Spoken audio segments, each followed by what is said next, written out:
Hey guys, we're taking our time tonight. The world outside has already slowed down.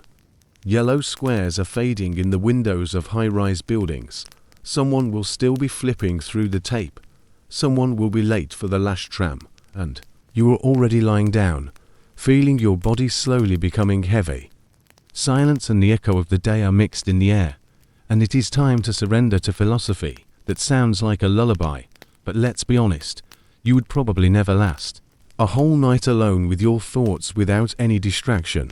A person would simply crumble under the weight of their own ideas. That is why we are looking for the words of Plato, Seneca, or Buddha. They become soft pillows for the mind. So, before you settle down, take a moment to like the video and subscribe, but only if you really like what I am doing here. And I will be glad if you write in the comments where exactly you are listening to me now and what time it is. This will create our own night map of the world. Now dim the lights, maybe turn on a fan for a quiet background hum, and let's dive into today's journey together.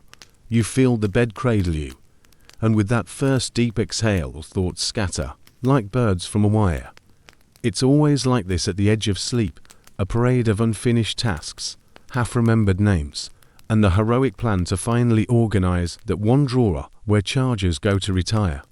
Your attention drifts to the hallway, to the phone, to the itch on your ankle, and then back to the phone again.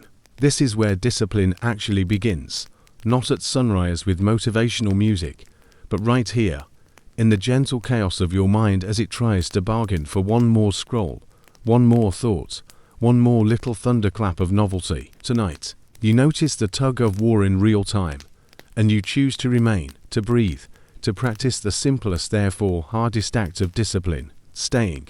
You might imagine your attention as a lighthouse beam sweeping the dark water. When the beam is wide, everything looks interesting, and you drift.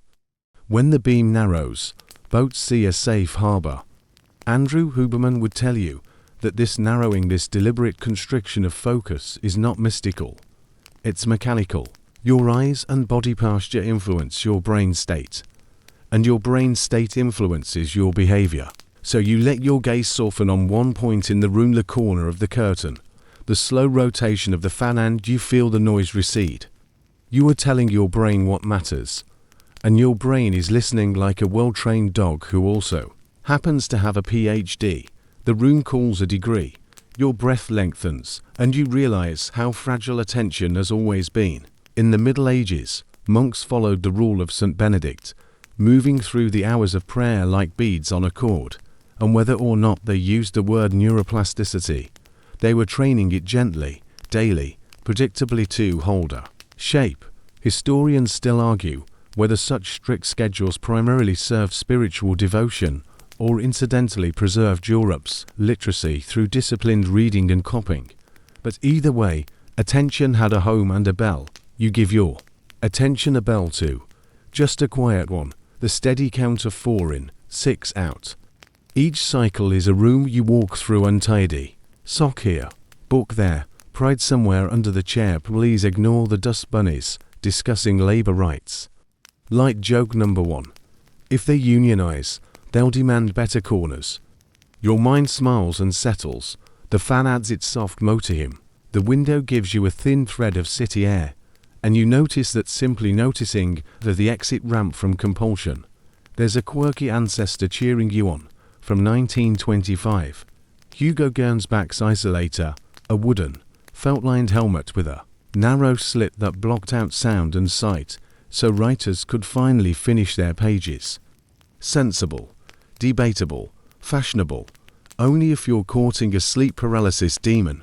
But the intention was pure. Protect attention. Let the mind do its quiet, stubborn work. You don't need a helmet tonight. You've got a blanket, a low hum, and the decision to be where your body is. Discipline, in Huberman's frame, isn't a scolding voice, it's a relationship with your own nervous system. When your mind reaches for the phone, that's not moral failure. It's a dopamine prediction error. The brain expects a tiny jackpot, and when it doesn't get it, it keeps knocking. So you offer a Kinder jackpot, a deeper breath, a slower exhale. the satisfying micro-win of choosing stillness. You even rename the impulse, not weakness, just a brain trying to help with obsolete software. Light joke number 2. Your brain is that well-meaning friend who brings gluten bread to your gluten-free party and says, "But it's artisanal." Your body warms at the center and cools at the edges. The bed becomes a raft. The day becomes river. A historical fact drifts by like a lantern on water. In ancient Athens, students of philosophy practiced ataraxia on troubledness not by fleeing the world, but by seeing it clearly, piece by piece. You try a modern version. You label sensations, pressure, tingle, breath, loose jaw, and the world becomes manageable again. Not a stampede, but a procession of friendly animals who agree to walk single file. Gremlins. Knock. Shouldn't you be tougher? Shouldn't extreme discipline feel extreme? You let the gremlins take a number. The first extreme discipline is gentle continuity. Stay with one thing. If you can stay with breath for 6 cycles, you can stay with writing for 6 minutes, with a walk for 6 blocks, with a cold shower for okay. We'll get to that crocodile dung sunscreen later when we talk about ancient hacks and modern temptations. Yes, the Egyptians really tried interesting mixtures for skincare. Your future self will not. For now, your quarry is smaller and slipperier than any morning routine. Your quarry is wandering. You give wandering a playground with fences. You visualize a chalk circle on the floor around the bed. Anything inside belongs to tonight. Anything outside can audition tomorrow. When a thought arrives with 12 tabs open, taxes, text messages, a perfect comeback from 3 years ago, you invite it to sit in the hallway chairs, where late thoughts wait politely. Light joke number 3. You issue them numbered deli tickets. Thought number 72. Your pastrami of anxiety will be ready around never. The fan thrums. Your eyelids grow friendly with gravity. You find a rhythm. Inhale through the nose. Feel the ribs widen like a book opening. Exhale longer, as if you're slowly zipping a suitcase and leaving 2 inches of zipper for tomorrow's socks. This is a ritual, not a rule. It's the way a musician rosens a bow before a concert, a small, sensory permission slip that says, you belong to the moment you're in. A small curiosity floats up. If attention can be trained this way, can it be trained for harder things too? You nod in the dark. Tomorrow, you will aim your eyes on a single line of text, a single line of code, a single sentence to someone you love, and that same bodily narrowing will give your mind a baton. Focus first, feelings follow. Action first, motivation catches up. Panting but cheerful, you remember the lighthouse. You let the beam narrow to your breath, to the soft weight of the blanket, to one goal for the next minute. Remain. If the mind slips, it slips. The path is a groove you carve with repetition, not fireworks. The Romans built roads by degrees, layer upon layer. Those roads outlasted the empires they served. Your discipline can be like that stone, sand, gravel.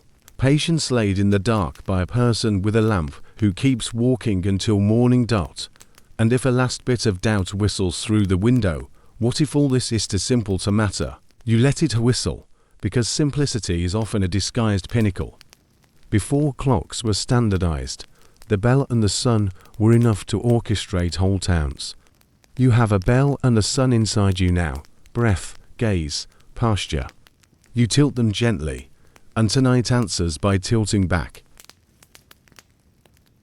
You wake with the faint sense that your brain is a vending machine, forever promising something behind the glass. Press a button, scroll a feed, grab a cookie, buy a trinket, and you're rewarded with a moment of satisfaction that never really sticks. If you've ever shaken the vending machine in frustration, you know the system is rigged.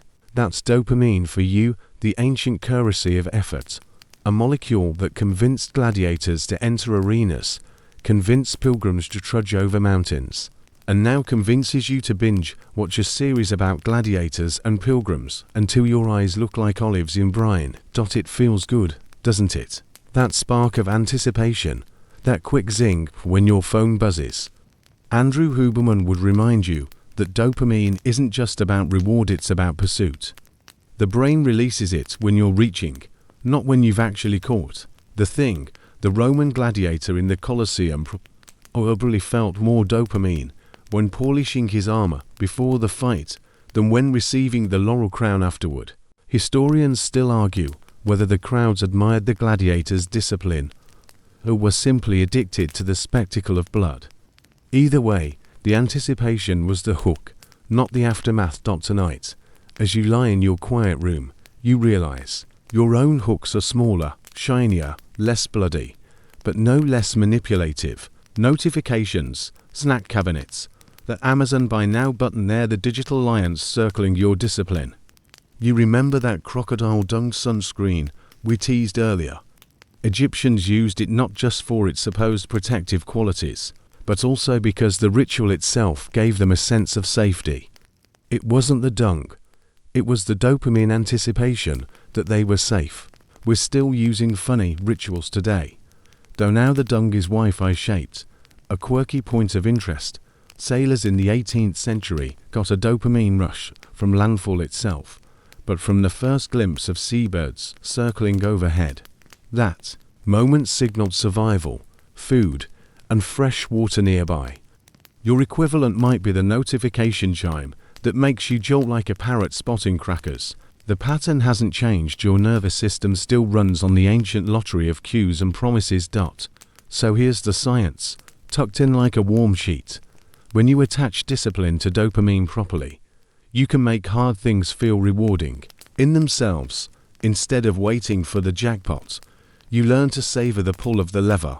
Tomorrow's run, study session, or a meeting prep can feel as satisfying as the after party if you teach your brain to enjoy the pursuit. That's why Huberman insists on reward prediction error. When your brain expects one thing and gets another, it adjusts its circuitry, like a city repaving a road overnight. You can train it to expect joy from repetition, not novelty. You shift your weight under the blanket, and the thought lands softly. What if every step of discipline is secretly a dopamine playground? The farmers waking at dawn didn't leap out of bed because roosters are charming. They moved because the light itself primed their dopamine system. The rhythm of routine gave them small sparks, and those sparks added up to centuries of civilization. Historians still debate whether agricultural societies became disciplined because they had to, or whether discipline itself allowed agriculture to flourish. Either way, without that chemistry of pursuit, we'd still be chasing rabbits with rocks. You try a playful experiment. Imagine that your slow inhale is the cue, your long exhale the effort, and the comfort afterward is the reward. A micro loop of dopamine, repeated again and again. Suddenly, discipline isn't a punishment, it's a cleverly wired casino, where the house finally lets you win. Like joke number 1, the slot machines in your chest only accept air, but at least they never eat your quarters. Your mind wanders to gladiators again. Before combat, they were often fed barley mash to keep their muscles fueled, not steak, as you'd expect. Their anticipation of glory was more chemical than culinary. You picture yourself in a quieter Colosseum tonight. Your arena is this bed, your opponent is your own distraction, and your weapon is the ability to wait. Light joke number 2, your opponent is tough, but at least it doesn't carry a trident and shout in Latin. The fan spins, the curtain sways, you feel the ancient chemistry ticking behind your forehead, nudging you to expect some thrill. Instead of scrolling, you let the thrill be this moment, the calm repetition of breath, the small victory of staying put, the bizarre comfort of knowing sailors once cheered at goals, gladiators once cheered at barley, and you're cheering at your own stillness. One more quirky thread. In medieval times, people believed touching the relic of a saint could heal them. Sometimes it did, sometimes it didn't, but the anticipation alone often reduced pain. Historians still argue whether these effects were purely placebo or whether ritual itself sculpted resilience. Your rituals are less dramatic, you don't have bones of saints under your pillow, hopefully, but the chemistry is the same. Dopamine sprinkles a little sparkle on the path, making the walk itself feel meaningful. Light joke number 3 before you drift. If dopamine is the brain's carrot, you're basically a very sophisticated rabbit, except you pay taxes. And rabbits don't. Lucky rabbits. You feel the vending machine in your head quiet down. For once, it doesn't have to dispense anything. You don't shake it, you don't beg it.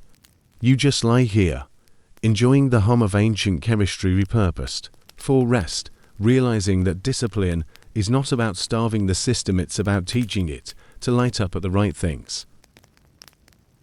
The night presses in, not as an enemy, but as a teacher. Your body is wrapped in its usual cocoon of blanket, and yet there's a slight unease, like your mind is waiting for something to go wrong. That, right there, is stress. We tend to see it as a villain, the shadow trailing every corner of our lives. But Andrew Huberman would grin and tilt the frame. Stress, in small doses, is the spark plug of discipline. Without it, you'd collapse like an abandoned tent after a festival. You think of the monks who willingly stood in freezing rivers to pray, water biting at their skin, while their chants rose in white clouds. They weren't masochists. They were alchemists, turning stress into clarity. Historians still argue whether these rituals were acts of spiritual devotion or early bioexplorative attempts at hormesis, the body's adaptation to controlled discomfort. Either way, their bodies trembled, their minds sharpened, and their discipline thickened like iron hammered at the forge. You shift slightly, remembering the cold showers you avoided last winter. Funny thing, the dread beforehand was worse than the water itself. That is the paradox. Anticipation of discomfort often hurts more than the discomfort. Stress plays on this loophole, dangling the imagined catastrophe so you'll give up early. But if you push through, if you stay in the river for a minute longer, metaphorically or literally, you train your brain to rewrite the contract. Stress becomes proof, not punishment. A quirky detail comes to mind. During World War II, British pilots were given chewing gum laced with stimulants to keep them alert on night missions. It wasn't just the chemicals. The chewing itself tricked the body into staying awake, as if eating under duress convinced the nervous system that survival was certain. Your own version of this might be tapping your foot in a meeting or clutching your coffee mug like it's an anchor. Stress makes you fidget, but discipline teaches you how to steer the fidget. You breathe slower now. Your fan still hums like a miniature plane overhead. The truth is that mild stress sharpens you the way a whetstone sharpens a blade, scraping away dullness, forcing precision. It's why exams make your recall sharper. Why deadlines finally pull the genius out of you. Why running in the rain sometimes feels better than jogging in sunlight. Light joke number 1. You've never been more efficient at vacuuming than 5 minutes before guests arrive. Stress turns you into a domestic superhero. There's history in every bead of sweat. Samurai trained not only with blades, but with icy immersion, standing waist-deep in rivers during winter to learn how to stay calm when death pressed close. They didn't call it stress inoculation like modern psychologists do, but that's what it was. They were building antibodies against panic. Historians still debate whether these rituals made them unbeatable or simply gave them bragging rights in sake bars. Either way, their trembling legs wrote lessons. Your nervous system still whispers tonight. Discomfort is rehearsal. You remember that crocodile dung sunscreen we laughed about. Think of it as humanity's eternal attempt to control the uncontrollable. Stress, like the sun, will always be there. The trick is not to erase it, but to dance with it. The Egyptians smeared their mixtures to feel safer. You pull a blanket tighter, breathe longer, and repurpose your body's jitters into focus. A quirky point to amuse you. In 19th century Russia, students crammed for exams by plunging their hands into buckets of icy water while memorizing texts. It kept them awake and, weirdly, anchored their memory to the sensation. If you ever ace a test because your hands feel like frozen fish sticks, thank Pavlov and his experiments. Your stress tonight is quieter. It's not battlefields or freezing rivers. It's the thought of unread emails, unwashed dishes, unanswered questions. Still, each little tension is a chance to train. You notice your pulse in your throat, not as a threat, but as a metronome. You let your breath lengthen past it, each exhale a soft defiance. Light joke number 2, congratulations, you've just weaponized sighing. Parents everywhere have been doing it for centuries. Stress isn't the enemy. It's the barbell. Each time you carry it with awareness, your capacity grows. Tomorrow, when you face the trivial stresses, the traffic jam, the overcooked pasta, the neighbor's inexplicable trumpet practice, you'll notice you're less rattled. Your discipline is no longer fragile porcelain. It's tempered glass. It bends, it flexes, it refuses to shatter. Remember the lighthouse beam from earlier. Stress is the storm around it. The water crashes, but the light stays steady if you keep narrowing it. And just like the monks, the samurai, the students with buckets of ice, you're quietly practicing something ancient, turning chaos into signal. Light joke number 3. If stress is a friend in disguise, it's the kind of friend who shows up, uninvited, eats your snacks, and still somehow gives good life advice. Your body softens a little deeper into the bed. The whispers of stress lose their grip, not because they've disappeared, but because you've learned their secrets. They are not chains, they are weights, and weights, once lifted, make you stronger. Your eyelids feel heavier, but your mind flickers like a lantern in wind. You remember the lighthouse beam. We talked about the sweep across the ocean, the narrowing of light that brings order to chaos. Here's the secret. Your eyes are not just passive windows, they're steering wheels. Where you point them, your mind follows. Huberman likes to remind us that vision shapes cognition. Ancient hunters already knew this. They didn't chase deer by staring at clouds. They narrowed their gaze, and their nervous systems tightened into alignment like bowstrings. You try it now, in the quiet of your room. Instead of letting your eyes dart around in restless search, you soften them on a single spot. Maybe it's the faint shadow on the ceiling, the crease in the blanket, the slow revolution of the fan. And suddenly your thoughts obey, shrinking from a messy parade to a slow line of lanterns. You're disciplining your brain without willpower theatrics, just by giving your eyes a task. A historical fact floats up. Medieval archers were trained to look not at the arrow itself, but beyond it, to the target. Fixing the gaze on the bullseye wasn't just tactical, it calibrated their heartbeat, their breathing, their sense of time. Historians still argue whether those archers achieved accuracy through practice alone, or whether their rituals of visual focus bordered on meditation. Either way, their arrows found their mark, because their minds did first. Here's a quirky little modern parallel.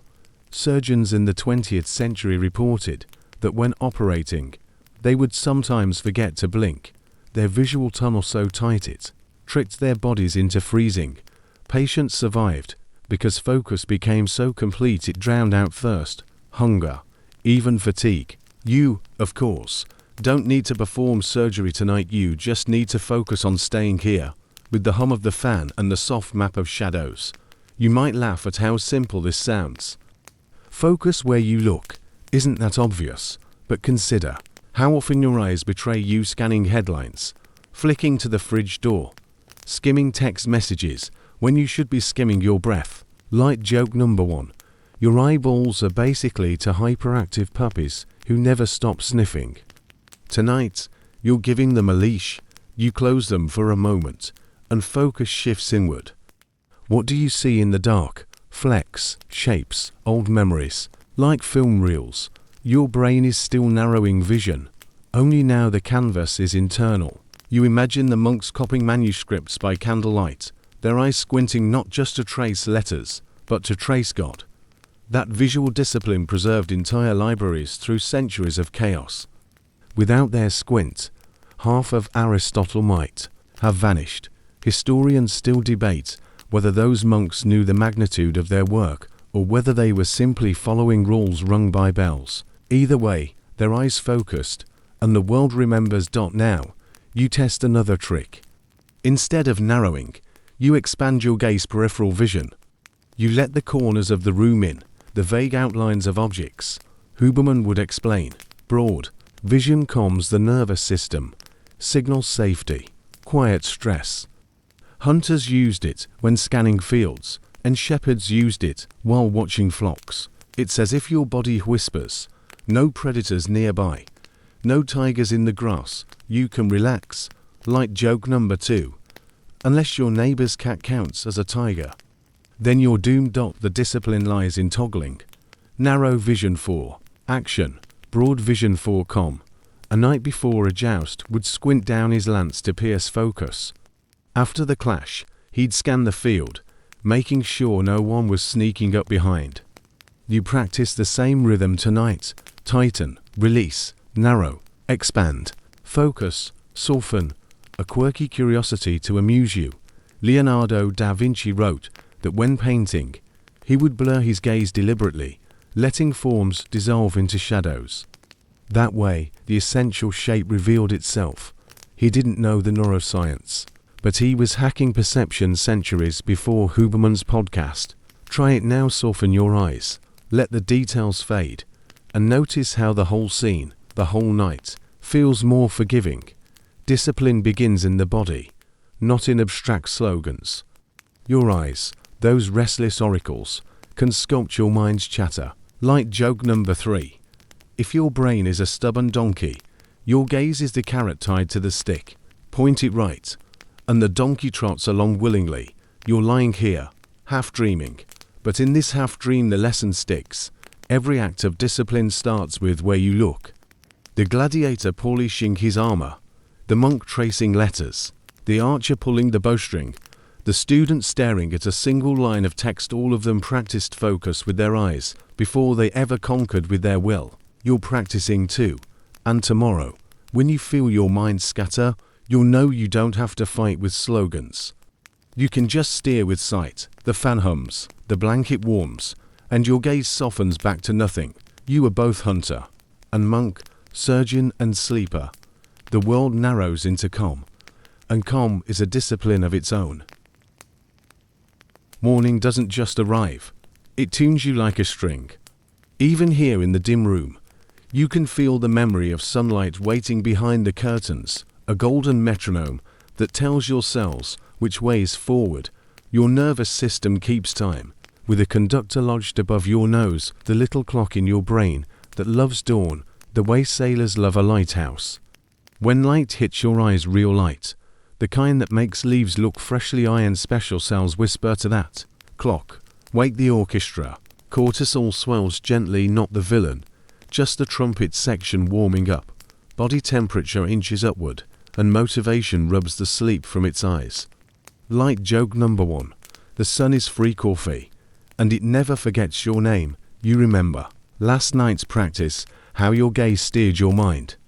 Morning light is the same principle, only bigger. The sky points your attention for you. Hunters knew it. Farmers staked harvests on it. A common historical fact, before alarm clocks were standard, medieval towns relied on bells rung at canonical hours, and on cockcrow monasteries parceling the day into neat blocks. Fields waking when the horizon blushed. Historians still argue whether pre-industrial Europeans truly slept into chunks, first sleep and second sleep, or with a quiet hour for prayer or gossip in between, or whether that pattern was patchier than the legend suggests. Either way, dawn has been a boundary stone for centuries, a line the mind can trust. You draw back the curtain in your imagination and feel what your eyes would feel. Cool blue gold pouring in, edges snapping into definition. These aren't just photons, they're marching orders. The receptors in your retina, those stubborn little formants, signal the master clock that the world has started its shift. When that happens consistently, discipline stops being drama and becomes choreography. Wake near the same time, step into morning light, and your motivation stops arriving like an unreliable bus. It shows up like a train that believes in schedules, a quirky breadcrumb. King Alfred of Wessex supposedly used candle clocks marked with lines. As the wax burned down, Each line signaled time's passing. Some versions even hid little nails, so they'd clink onto plates in the night. Imagine falling asleep to the promise of miniature cymbals going off at 3 a.m. a medieval snooze button with shrapnel. Compared to that, your phone's chime is a lullaby. You don't need nails. And wax, you need a window and a walk. 5 or 10 minutes of sky not through glass, not filtered through sunglasses tells your clock what century it is. You notice how the body answers even to the thought of light. Shoulders open a notch, breath brightens, the fan's hum feels less like night rain and more like distant traffic deciding what day it wants to be.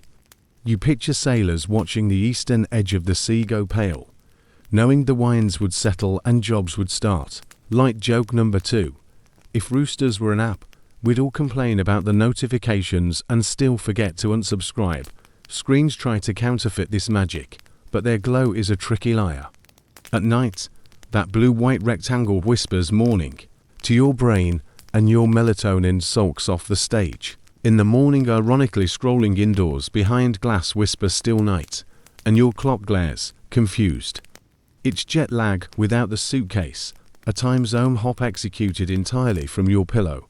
You don't have to exile technology to the crocodile dung sunscreen museum of questionable human ideas, but you can curate it. Save the screen for after you've paid your light tax to the sky. The vending machine in your head will still be there. You'll just have recalibrated what counts as a real prize. There's another history-scented draft of air. Muezzins calling the faithful at dawn. Bells tolling lords in stone cloisters. Fishermen checking nets when the horizon silvered.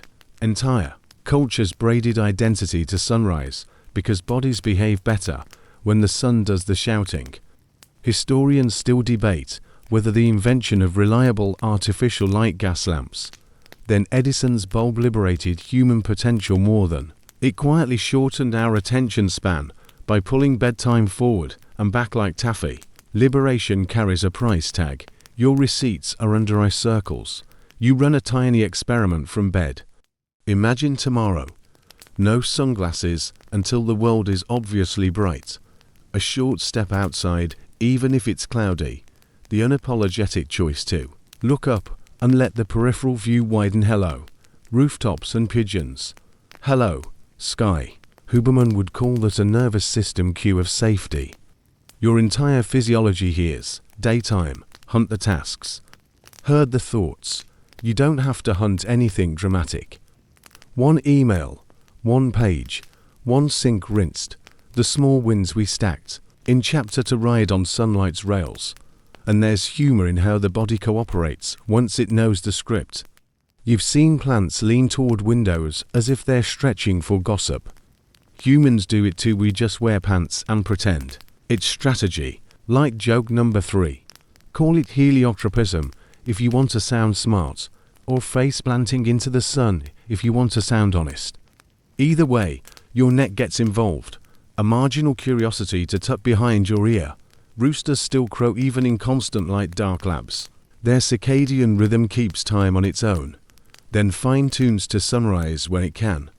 You are more complicated than a rooster on most days, but your clock has the same stubborn pride. When you honor it with dawn, it pays you back with cleaner. Energy arcs focus rising mid-morning, gentle dip in the afternoon, sleepiness that doesn't require a court order. Remember the lighthouse beam from earlier. Morning light is the grand version, sweeping your entire coastline so ships can read your harbor. You ride that beam into action by noon and widen your gaze toward evening, letting the scene go panoramic so your body can downshift without hissing at you. If you must keep a ritual from last night, keep the sigh as a weapon-long exhale. Broad eyes, no tigers in the grass, only the soft shuffle of tomorrow getting its shoes ready. There will be days when dawn is late. Clouds are thick, or you are. That's fine. Step into the brightest patch you can find. Open the window, the door, the lungs. Let the orchestra take its tuning notes, even if it's not perfect pitch. Monks miss bells. Farmers overslept harvest mornings. Sailors met fog. They adjusted without drama. The discipline is not perfection. It's loyalty to the cue. You settle deeper into the pillow, oddly energized by the idea of being predictable. The modern world wants you elastic. Your nervous system wants you rhythmic. Give it rhythm, and it gives you back airs you thought were gone, attention that doesn't drift like smoke, effort that doesn't grind like sand, sleep that arrives, like a friend who knocks once and lets himself in. The morning is already wrapping a ribbon around tomorrow. You only have to step into it when it opens. The bed is warm, your body heavy, but your mind is playing with tomorrow already. And if tomorrow is to be disciplined, it won't be sculpted by caffeine, calendars, or willpower alone.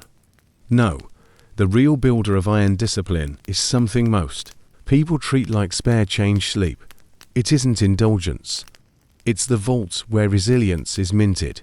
You can push against life's weights all day, but if you skip the night's deposit, the vault echoes hollow, and the cracks spread. Huberman would insist sleep isn't just rest, it's recalibration.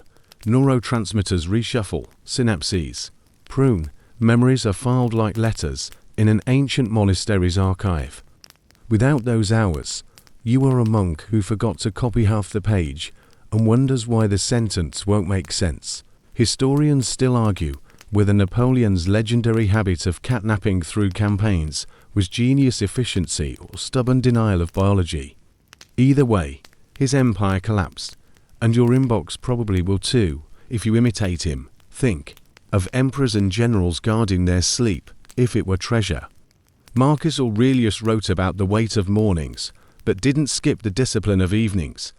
Monks in cloisters guarded the great silence after Compline, when no chatter broke the rhythm of night. Even warriors on campaign arranged watches, so at least part of the troop could drift into REM, because they knew fatigue killed faster than swords. Light joke number 1. The history of war is partly the history of naps. Your body knows this, even if your brain ignores the memo. You've had days when the morning sunlight felt like vinegar, when discipline leaked through your fingers like water through a sieve. Those weren't moral failures, they were sleep debts. A quirky detail. In the early 20th century, industrialists experimented with all-night shifts to maximize production, only to watch accident rates spike and machines break down. Eventually, they admitted what Roman soldiers already knew: exhaustion. Mutinies against discipline. Tonight, you lie still, hearing the fan hum. You realize discipline isn't about forcing your eyes open at dawn.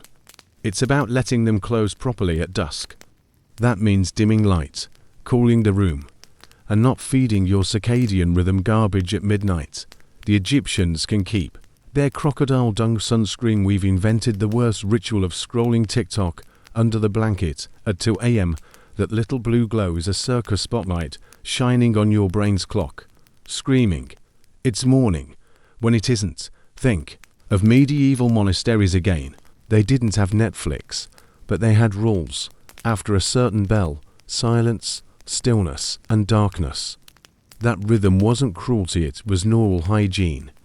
Historians still debate whether strict bedtime rituals were spiritual strategies or survival hacks against candle shortages, probably both. Either way, their discipline grew not just from what they did awake, but from how carefully they slept. Light joke number 2. If monks had smartphones, they'd have invented Do Not Disturb centuries earlier. Picture a friar scrolling memes about angels while the abbot confiscates his candle. Even astronauts, masters of modern science, take sleep seriously. Orbiting the Earth with 16 sunrises a day, they still schedule strict lights-out cycles, using shades and lamps to mimic day and night. Without it, their discipline in zero gravity collapses. Your room is no spaceship, but the principle is identical. Control the rhythm, or the rhythm controls you. And what about dreams? Your nightly cinema isn't wasted time. In REM sleep, your brain rehearses challenges, sometimes absurdly. You might dream you're late to an exam in your pajamas, or fighting lions with a toothbrush, but the neural rehearsal still counts. It's as if your brain is stress-testing discipline in the theater of the absurd. Ancient cultures believed dreams were divine messages. Modern neuroscience calls them memory integration. Historians still argue whether cultures overvalue dreams, or whether modern science undervalues them.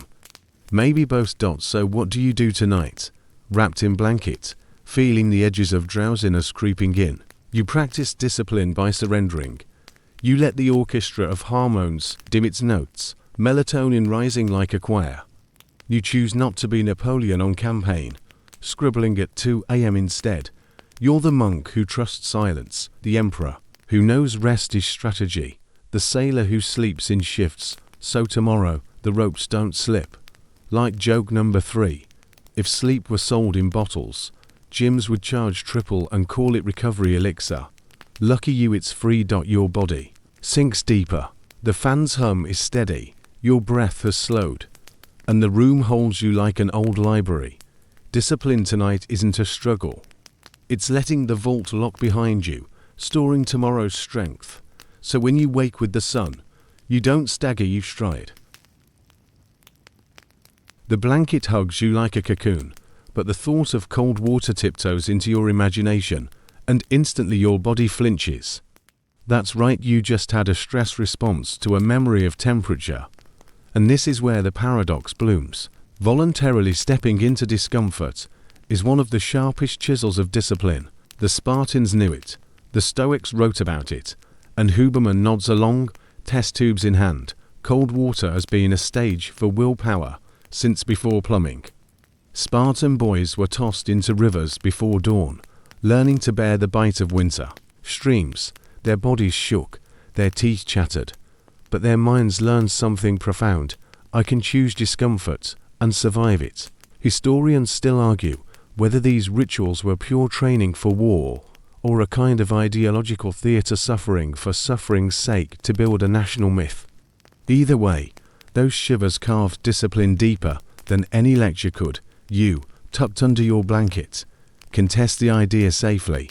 Picture the icy plunge, skin goose bumping, breath catching, mind shrieking for escape. But then comes the switch, endorphins rising, adrenaline sharpening, dopamine flooding like a victory march. That post-shiver glow is not punishment, it's reward. Your nervous system learns that discipline isn't just surviving the cold.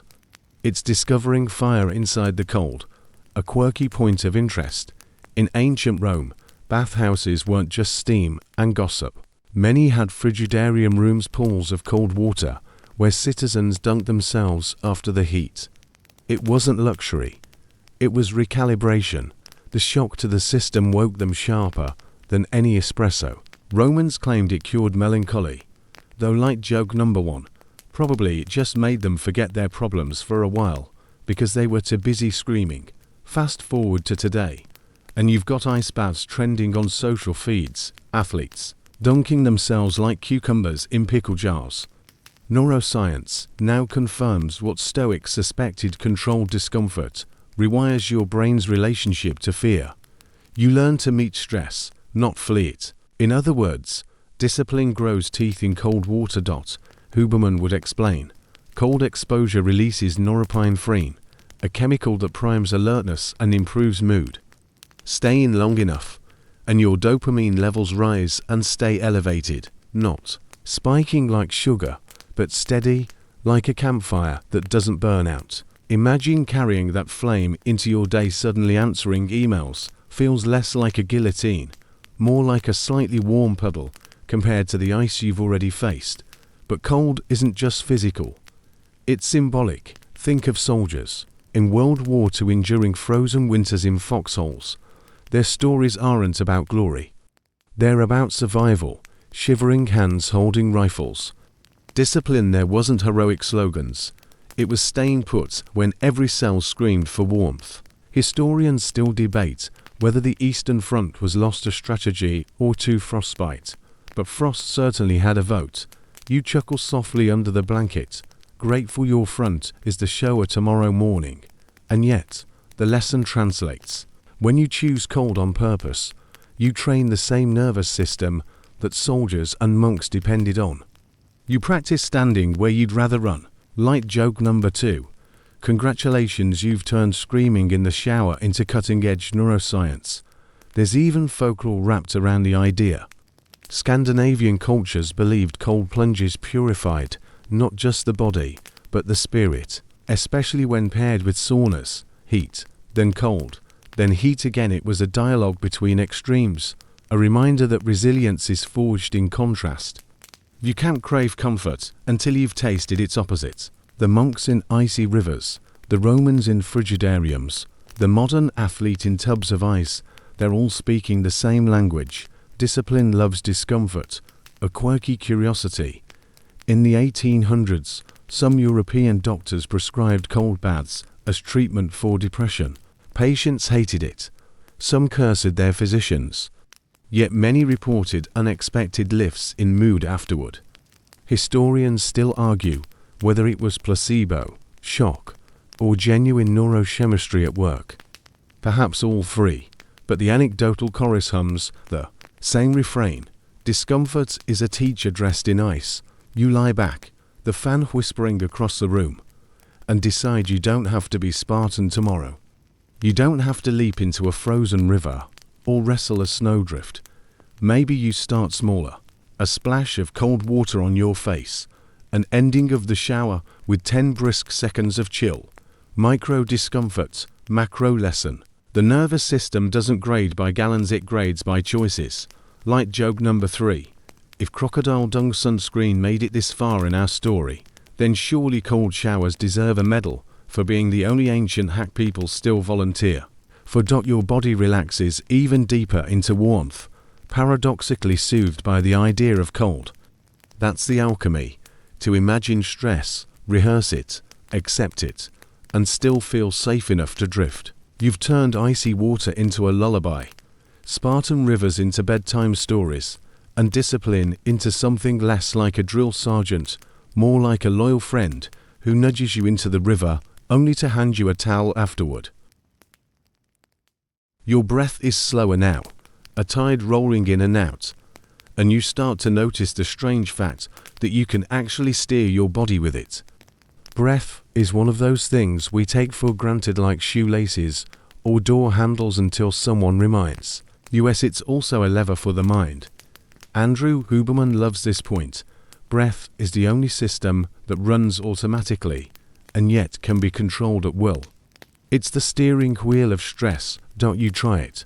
A long inhale, your chest widening like a bellows, then a slow exhale, longer than the inhale, and suddenly your body loosens like a fist unclenching. It's immediate, mechanical, almost absurdly simple.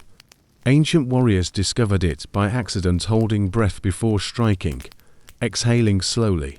After, samurai had entire breathing drills, sensing sword swings with diaphragms. Yogis developed pranayama, weaving breath into mantras. Astronauts today still practice box breathing before launches, regulating not just oxygen, but fear. Light joke number 1. You don't need a sword, a yoga mat, or a spaceship. You just need a pair of lungs you haven't returned for a refund. There's a historical fact tucked here. Roman orators trained their breath to sustain long speeches. They would recite lines while climbing hills to strengthen control, learning to project calm authority even when their bodies strained. Historians still argue whether their eloquence came from rhetoric itself or from the sheer hypnotic rhythm of their controlled exhalations. Either way, the Senate listened, and discipline rode on breath. You sense how quirky this really is, the sigh. People sigh dozens of times a day, often without noticing. Neuroscience shows those sighs are tiny resets for the brain, inflating the alveoli, recalibrating blood gases, quietly telling the nervous system, we're still alive. A natural reboot button. You remember last night's weaponized sighs, and you realize discipline doesn't have to roar. Sometimes it sighs and keeps going. Huberman explains the physiological sigh to quick inhales through the nose, followed by a long exhale through the mouth. Try it once. Inhale, inhale again, exhale slow. The body answers immediately, heart rate easing, muscles softening, thoughts lining up like obedient ducks. Imagine doing that before a presentation, before diving into an icy shower, before answering an awkward question. Light joke number 2. It works even before opening a terrifying email, though sadly it doesn't delete the email. Breathe differently, and you can actually change your brain state. Fast, shallow breaths spark alertness and stress. Slow, deep, one's anchor calm. This is why monks sitting in mountain caves didn't freeze, not magic, but breath deliberately orchestrated. And this is why modern soldiers in combat zones are trained to exhale longer under fire. The body interprets it as safety, even when the context screams otherwise. There's a quirky marginal note in history. Divers in the Mediterranean, harvesting sponges centuries ago, trained to hyperventilate before plunging deep, stretching their time underwater. Some collapsed from shallow water blackouts. Others thrived, fueling legends of sea people. Historians still debate whether their longevity was myth or method, but the principle remains. Breath tricks the body into giving more than it thought possible. Lying in bed, you test smaller versions. A soft inhale through your nose for 4 seconds. A slow exhale for 6. The fan hums, your body tingles faintly, and you notice a shift, not cosmic, not mystical, just cleaner. Your attention rests easier. You're proving to yourself that discipline doesn't always come from punishing effort. Sometimes it's a biological hack waiting under your nose. Literally. Like joke number 3. Imagine if your boss discovered that all their authority could be undercut by employees just sighing in unison at meetings. A sigh strike history. Would applaud. Breath is democratic. Anyone can use it. Rich, poor, sick, healthy. If lungs are working, discipline is available. Unlike the monk's cloister, the gladiator's arena, or the astronaut's capsule, you don't need exotic environments. You can regulate your nervous system on a couch, in traffic, or while waiting for bread to toast. That's the brilliance. The tool is always with you, even when your phone isn't. So tonight, as your chest rises and falls, you feel a strange empowerment. The same mechanism that kept samurai steady, yogis transcendent, Romans persuasive, and astronauts calm steering. You too. You don't have to out-yell your stress or out-fight it.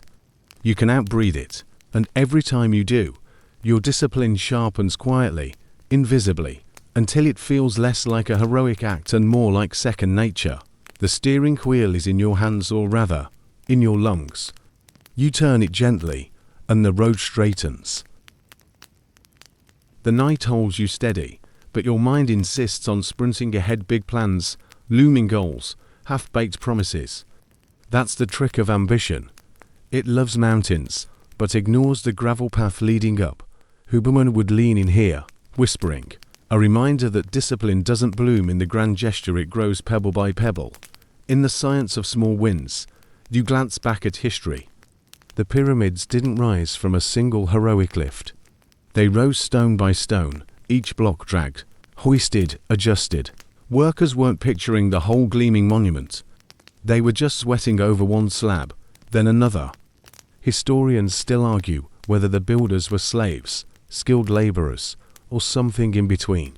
But no one argues about the math. Millions of stones, one at a time. Discipline, you realize, is arithmetic.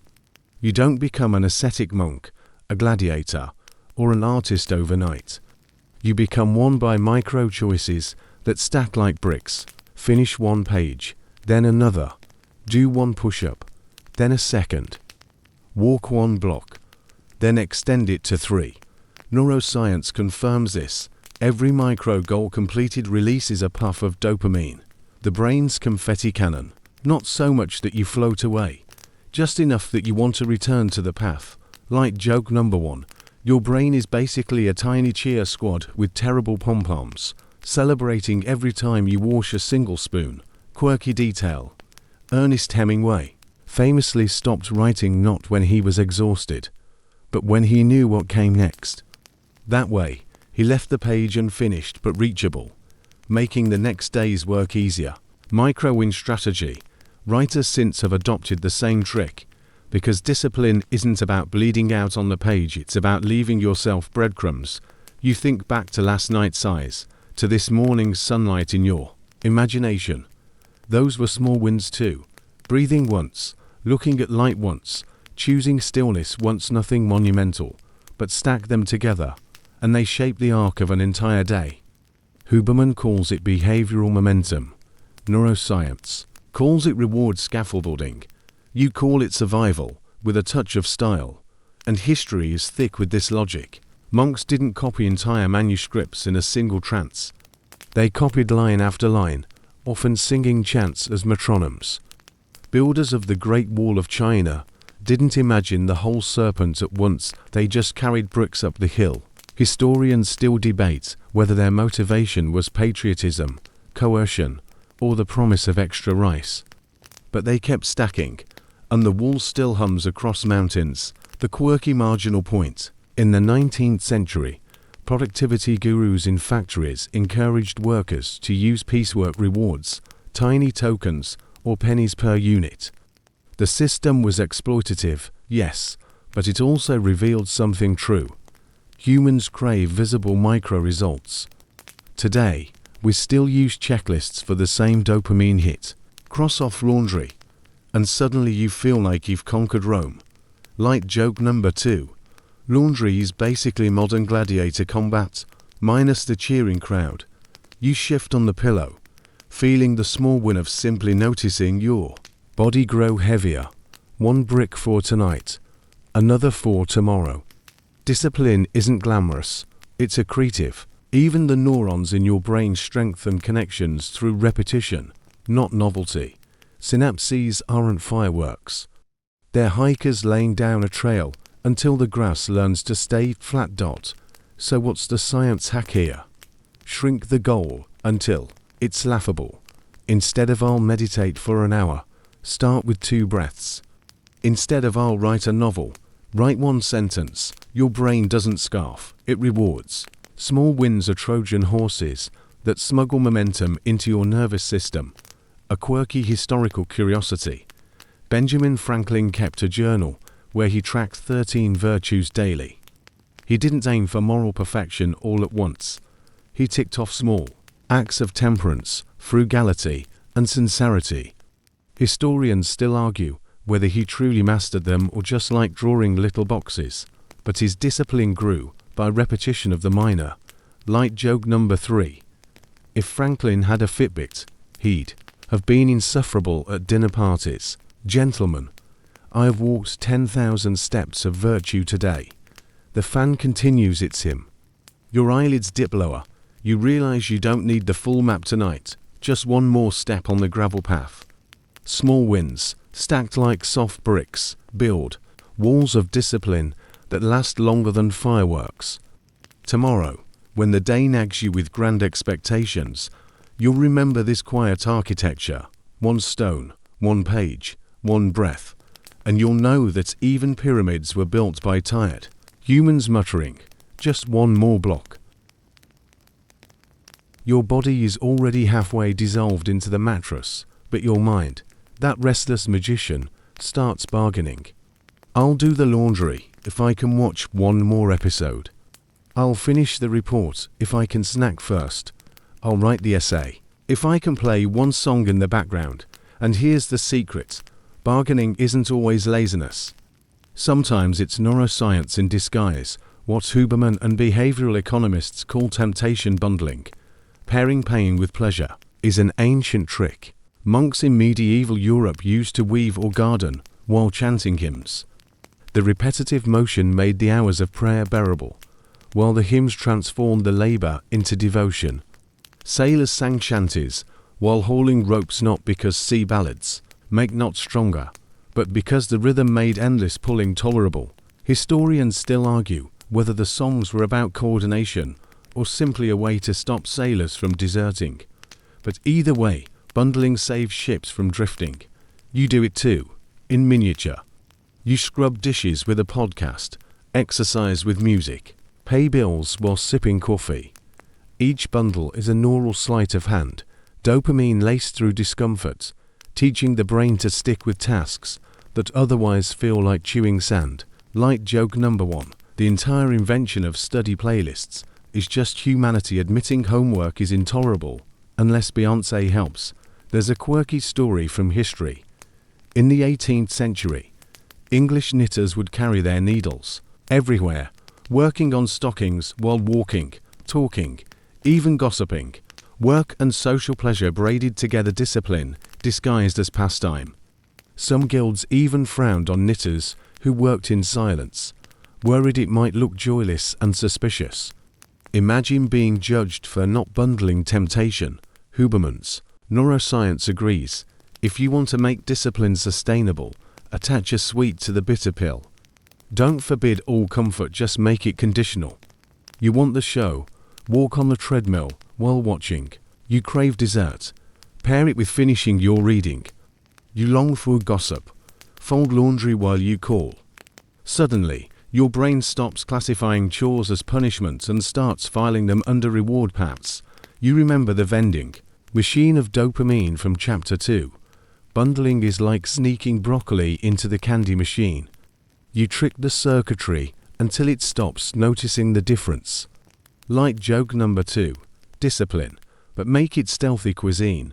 Congratulations. You've just eaten a vegetable inside your cupcake. A quirky fact. In ancient India, some yoga traditions paired intense fasting with storytelling and music. The stories weren't just entertainment. They distracted and rewarded the practitioners enough to continue their ascetic routines. Historians still argue whether this was spiritual genius or simply survival psychology, but the result was the same. Difficult discipline woven with pleasure created sustainability. To look at your modern world, it's a carnival of bundling opportunities, apps that gamify chores, step counters that turn walking into competitions, even language apps that ding dopamine bells when you don't lose your streak. They're the same old monk hymns and sailor shanties, just digitized.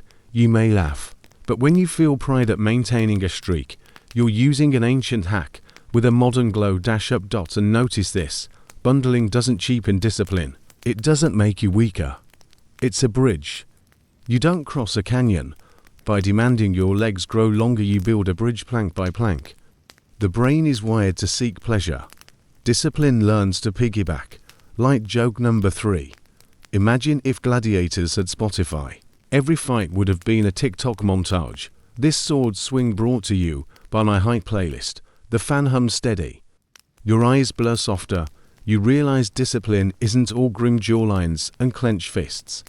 Sometimes it's cleverness, disguising work as play. Tomorrow, when your mind resists, you'll whisper, "Fine, we'll bundle it." Unlike monks with hymns, sailors with songs, knitters with gossip, you'll find that even the dullest rope or chore carries you forward when braided with delight. Discipline doesn't have to be a whip. Sometimes it can be a duet. The room is still, you're breathing even, but there's a new thought whispering. Discipline alone feels fragile, unless someone else is watching. You've noticed this, how easily you cancel promises to yourself, yet how reliably you show up when another person waits. That's not hypocrisy. It's wiring. Humans are tribal creatures, sculpted by accountability long before calendars and contracts. Think of medieval guilds. A carpenter's oath wasn't just personal pride, it was sworn before peers, binding him in a net of trust. Break the discipline, and you weren't just lazy, you dishonored the guild.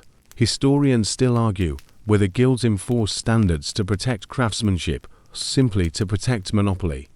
But one thing is clear, accountability elevated effort. It's no different today. You're more likely to keep your running habit. If a friend waits at the park, you're more likely to study if classmates expect you. Your nervous system responds to witnesses, it sharpens performance under the eyes of others. Huberman nods here. The social circuits of the brain light up. When responsibility is shared, dopamine isn't only private, it's communal. A quirky fact. In ancient Sparta, boys trained in groups and were punished collectively if one failed. The logic was brutal, but effective accountability woven so tightly that discipline became a shared burden. Like joke number 1. Imagine group punishment for today's office workers. One person misses a deadline, and suddenly everyone has to run laps around the water cooler. You notice this in your own life, telling no one about Your goals often makes them dissolve. Telling even one friend solidifies them, cement setting under sun. Why? Because shame and pride are powerful chemicals, stronger than coffee, subtler than fear. Your ancestors knew it. Why else were public squares, parades, and ceremonies so important? To be seen was to be bound. Sailors swore oaths before voyages, their discipline enforced not by captains alone, but by the silent contract of the crew. Monks took vows together, their long nights of prayer carried by the presence of others' voices. Even gladiators weren't entirely alone. They were spectacles, their discipline sharpened, because eyes demanded proof. Historians still debate whether gladiators fought harder for survival or for applause. Probably both. You try a quiet experiment from your bed. Imagine telling someone tomorrow, "I'll wake at dawn and step into sunlight." Even the imaginary witness alters your brain tonight. The plan hardens. Accountability doesn't just live outside, it reshapes you inside. Light joke number 2. If guilt could be measured in calories, we'd all have 6-packs by now. But accountability isn't only about fear of failure. It's also about shared pride. Think of soldiers marching in unison, the rhythm less about efficiency, more about bonding. Or choir singers holding notes together, each voice strengthened by the others. A quirky curiosity. Rowers in ancient galleys were chained together not only to prevent desertion, but to enforce rhythm. Their discipline became one pulse, one body. Brutal, yes, but it showed how tightly accountability and rhythm can fuse. Modern parallels abound. Fitness groups, writing clubs, language streaks, online challenges. They're all digital echoes of guilds and vows, binding strangers together. In webs of accountability, you roll your head on the pillow, realizing the trick isn't to eliminate this tendency, it's to choose the right witnesses. People who make you rise, not shrink. Light joke number 3. Telling your cat your goals doesn't count. Cats are notoriously poor accountability partners. Unless your goal is opening more tuna, the fan hums, your eyelids soften. Discipline is no longer a solitary soldier trudging through fog. It's a guild, a choir, a crew. Even in your quiet room, you feel less alone, bound invisibly to every monk, sailor, gladiator, and friend who ever relied on the gaze of others to sharpen their edge. Tomorrow, when you lace your shoes, open your book, or close your eyes in cold water, you'll carry those invisible witnesses with you. And that, too, is discipline, not shame, not fear, but the quiet knowledge that someone, somewhere, even if it's only your own future self, is watching. Your breath is soft, steady, but your stomach remembers the day.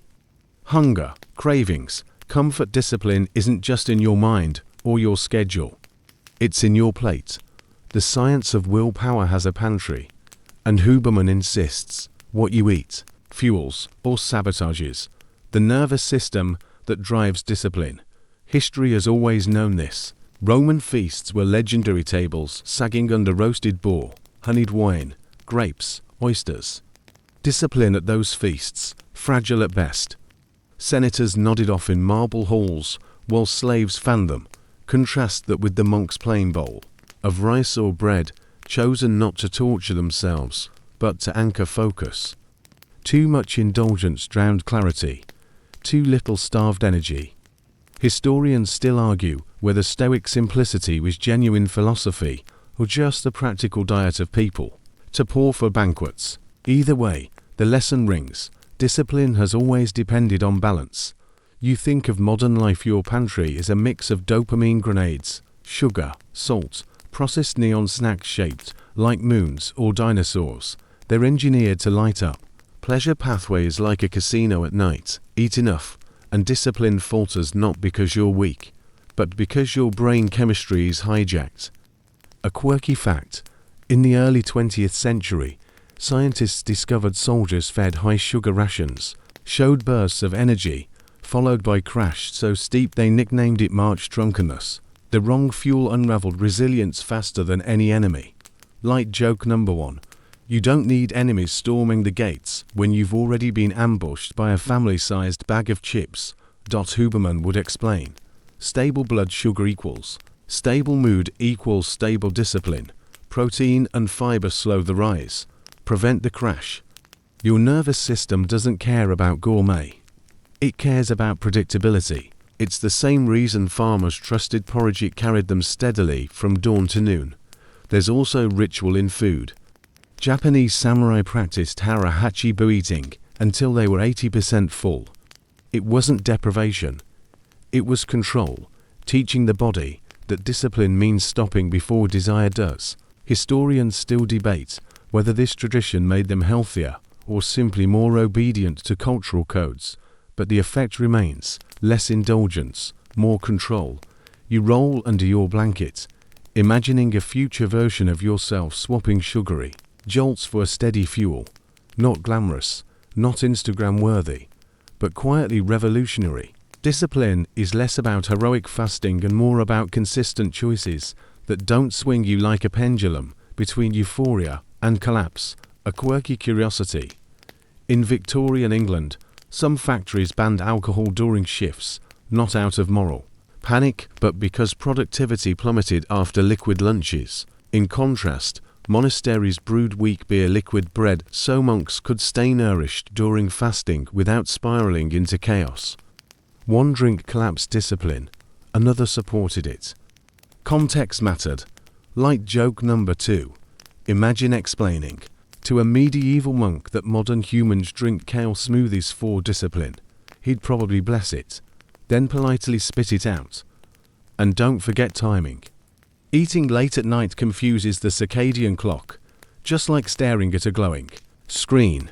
The digestive system whispers to the nervous system, it's daytime, and suddenly sleep, the real architect of discipline, is sabotaged. That's why monks ate early and soldiers rationed meals carefully. Food wasn't just fuel, it was a clock. Discipline, then, is deciding that your plate is a tool, not a trap. You don't need Spartan deprivation or Roman gluttony. You need rhythm, regular meals, steady fuel, foods that don't hijack your brain chemistry into fireworks and ashes. Huberman calls it energy availability. You call it survival with less regret. Like joke number 3. Sure, ABS are made in the kitchen, but so is discipline and fewer dishes. If you're smart about it, the fan hums, your body sinks deeper, and you realize that tomorrow's discipline starts tonight, not in the gym or on the to-do list, but in what you decide to eat and when. The monks knew it, the soldiers knew it, the scientists confirmed it. Food whispers into the bloodstream, into the brain, into the choices that either hold or break. Tonight, your stomach is quiet, your breath steady, and your mind at ease. That is discipline, to the art of not being ruled by cravings, but by rhythm. Your body is heavy, but your thoughts flicker to the spaces around you, the room, the desk, the little mess you promised to clean last week. Discipline, you realize, is not only inside you. It's shaped, sculpted, sometimes strangled by the environment you live in. Huberman often says, your surroundings are the invisible puppeteers of behavior. You think you're making free choices, but really, your brain is playing the script written by your walls, your screens, your notifications. History has countless examples. Monasteries were not designed just for prayer, they were discipline. Machines, stone walls, sparse cells, timed bells, every detail nudged monks toward focus. Historians still argue whether monastic architecture was meant to enhance spiritual devotion or simply to enforce obedience. But either way, the environment did half the work. Compare that to the chaos of a medieval marketplace: smells, shouts, pigs underfoot, and you can imagine how impossible it would have been to copy a manuscript there. A quirky detail. In the 20th century, researchers found that factory layouts influenced productivity as pay raises did. When the light was brighter, workers performed better. When break rooms were cleaner, output rose. It wasn't just psychology, it was biology responding to cues. Even rats in labs show this. Give them enriched environments with wheels and toys, and they grow more resilient. Leave them in bare cages, and discipline crumbles into apathy. Light joke number 1. In other words, even rodents need better interior design. Look around your life. A buzzing phone on the desk. That's not neutral, it's a magnet. The open cookie jar. Not innocent, it's a suggestion whispered every time you walk past. Huberman calls this friction. Add friction to bad habits, hide the cookies. Silence the phone. Remove friction from good ones. Place shoes by the bed. Book open on the table. Suddenly, discipline stops being a tug of war and becomes the path of least resistance. Think of samurai dojos, sparse mats, weapons arranged just so, no clutter. That order wasn't aesthetic, it was environmental discipline, teaching the nervous system that training began the moment you stepped inside. Historians still debate whether the Spartan design was about humility or control, but either way, the dojo itself trained the mind. Light joke number 2. If your environment is messy enough, congratulations, you've built a dojo for procrastination. There's another quirky curiosity. Victorian households believed clutter invited spiritual weakness. Too many objects in a room were said to distract the soul. Was it mysticism or early neuroscience? Hard to say, but they were right about distraction. Modern brain scans confirm cluttered spaces elevate cortisol, making self-control harder. Turns out your messy desk really is sabotaging you. It's not just your mother's opinion. You shift under the blanket, imagining the room tomorrow. Phone face down, desk cleared, window open, light spilling in. That simple scene could double your focus before you've even flexed willpower. Discipline, then, is not an inner tyrant, it's an architect. It builds the room to make the behavior natural. Light joke number 3. You don't need monk-like austerity, just maybe don't keep your bed 2 feet from the fridge. Even the ancients knew this. The Stoics spoke of aligning oneself with nature, which in practice often meant literally being in nature. Walk outside, and the environment disciplines you gently. Horizons broaden vision, trees quiet the nervous system, the sun wakes your clock. You don't need to fight temptation when the world around you tilts toward calm. So tonight, as your eyelids drift, you remember, you're not alone in shaping discipline. The walls, the light, the noise, the arrangement of objects, all of it whispers to your nervous system. Tomorrow, you can choose whether the whispers coax you into focus or lure you into drift. The monks built cloisters, the samurai built dojos, the scientists built labs. You get to build your own corner of discipline. Maybe it's small, maybe it's humble, but if it shapes your actions without forcing them, then it's already doing its job. The fan still hums, steady as a monk's chant, and you sense the deeper truth. Discipline is not about erasing pain or chasing pleasure, it's about how you frame them. Pain and pleasure are not opposites, they're siblings. Your nervous system uses the same pathways for both, like two musicians sharing an instrument. Huberman reminds us, every time you lean into discomfort on purpose, you shift your brain's balance sheet of what counts as reward. You think of the Stoics. They deliberately courted discomfort, walking barefoot in snow, wearing rough clothes, eating bland food, so that when life delivered hardship, it was no surprise. Historians still argue whether this was genuine resilience training or a way to show off spiritual toughness. Either way, the practice reframed pain, not as punishment, but as rehearsal. And the astronauts echo them centuries later, confined in tin cans or orbiting Earth, days blurring under fluorescent light. Their discipline wasn't just physical, it was reframing. Claustrophobia became solitude. Noise became signal. Sacrifice became pride. Light joke number 1. Only astronauts can make a toilet duct taped to the wall feel like a badge of honor. The body doesn't always know the difference between pain and growth until the brain narrates it. Think of exercise. Lactic acid burning your muscles, heart hammering, pain. Technically yes, but frame it as training, and dopamine sprinkles reward over the same sensation. This is why marathon runners smile through grimaces and monks grin under icy waterfalls. Pain becomes pleasure when purpose changes the lens. Quirky fact: in ancient Persia, wrestlers trained by carrying sandbags that weighed nearly half their body weight. To outsiders, it looked like torture, but within their culture, this was holy discipline, wrapped in ritual, pain polished into honor.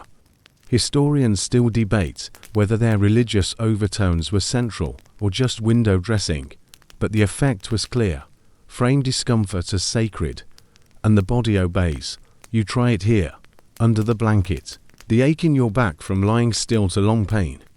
But frame it as proof of stillness practiced, body learning to rest, and it becomes part of the story.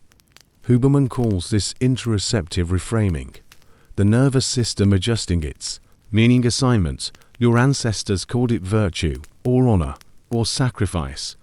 Different words, same biology. Light joke number 2. If stubbing your toe could be reframed as discipline training, you'd be the most enlightened person in the hallway. Pain without context breaks people.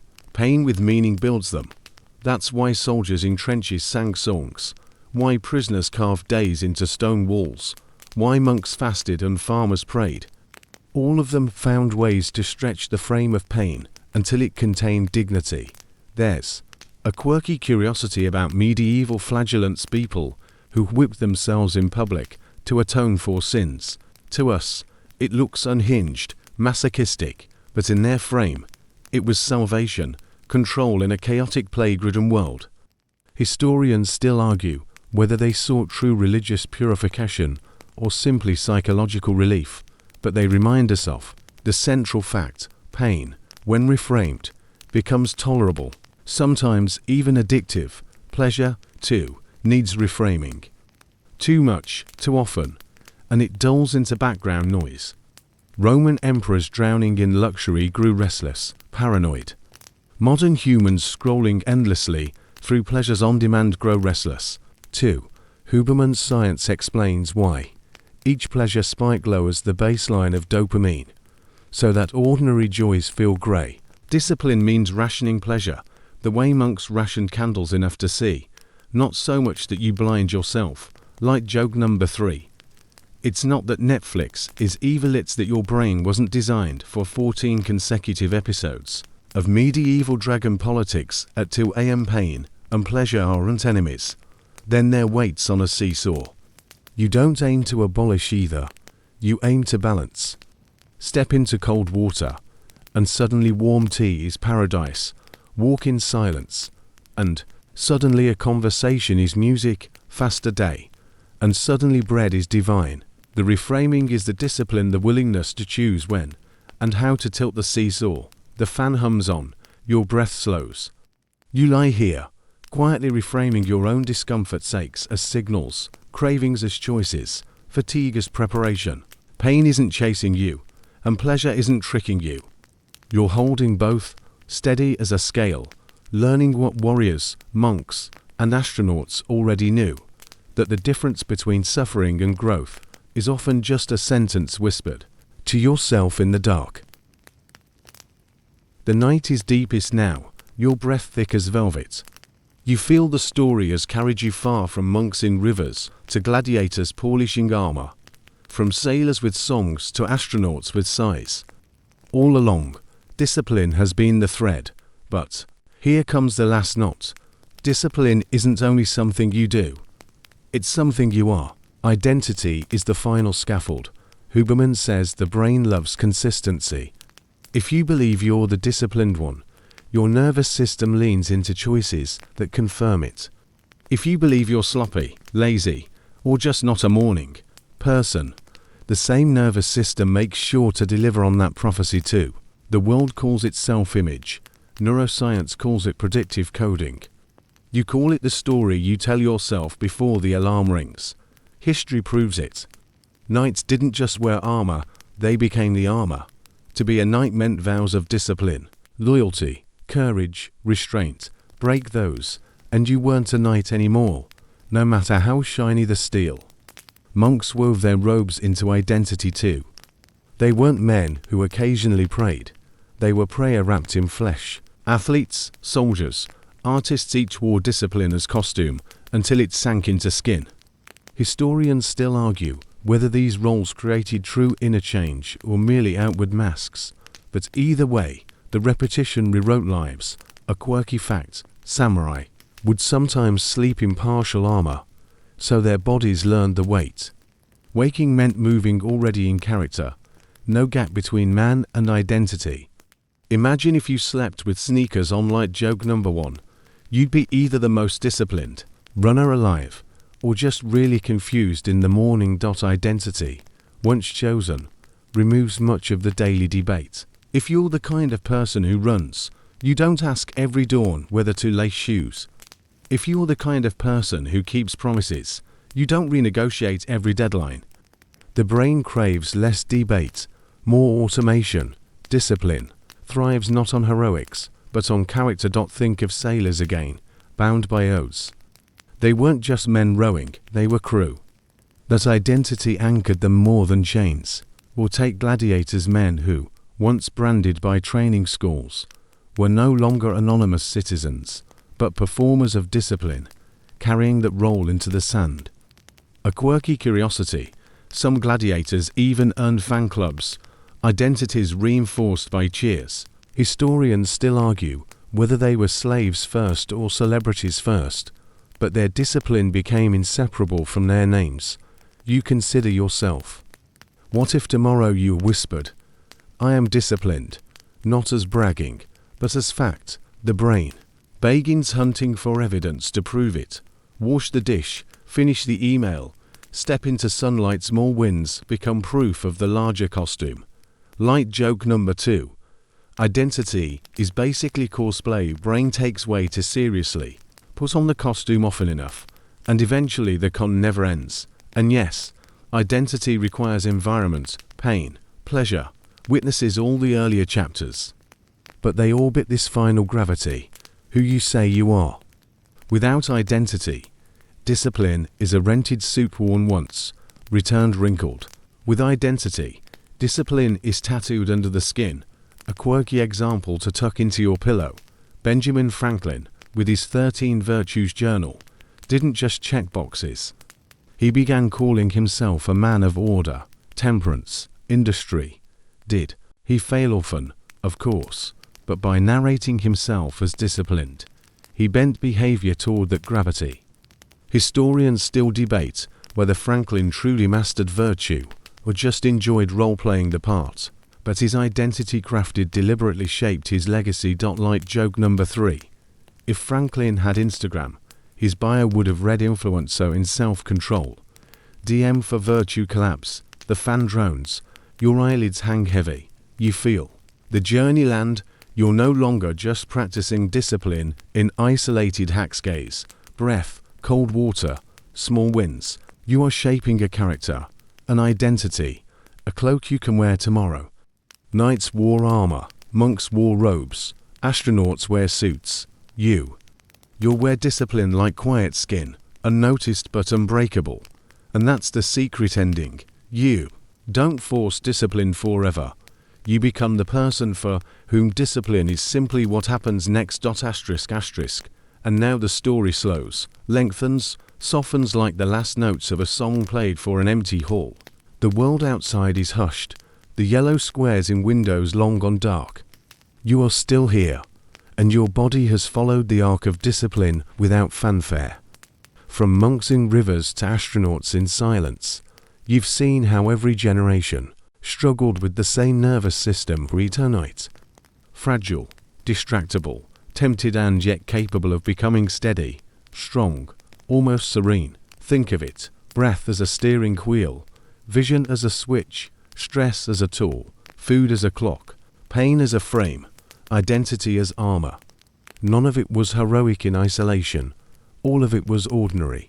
And that is the lullaby, the comfort. Discipline is not a mountain to be climbed at dawn, but a rhythm to be followed even while lying still. Tomorrow, you may forget parts of this journey. You may grumble at the cold water, delay stepping outside, scroll longer than you meant to. That's fine. Identity is not shattered by a stumble. Discipline is not erased by a pause. You return, again and again, to the small winds the sigh, the brick, that whispered promise to yourself.